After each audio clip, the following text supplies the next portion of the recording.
Umabot sa tinatayang 14 na milyong pisong halaga ng shabu ang nasabat ng mga otoridad sa isang matagumpay na operasyon kontra iligal na droga sa lalawigan ng Camarines Norte, kung saan dalawang kilalang high-value target ang naaresto. Ang nasabing operasyon ay malinaw na patunay ng kanilang walang sawang kampanya upang sugpuin ang iligal na droga sa rehiyon ng Bicol. Patrolwoman Vanessa Sol sa report.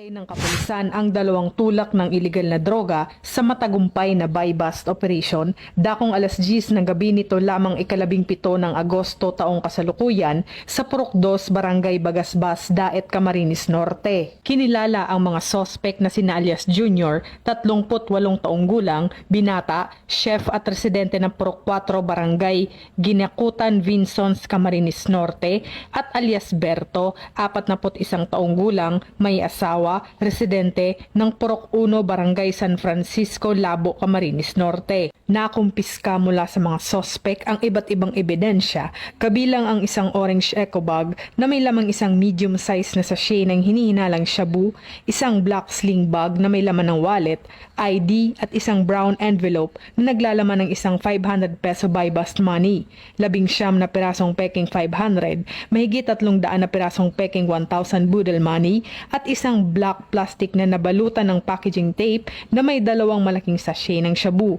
isang black backpack na may tea-plastic container na naglalaman ng isang malaking sachet ng hinihinalang shabu at isang sasakyan. Tinatayang nasa 2,060 gramo ng hinihinalang shabu ang nakumpiska na may katumbas na halagang 14 na milyong piso.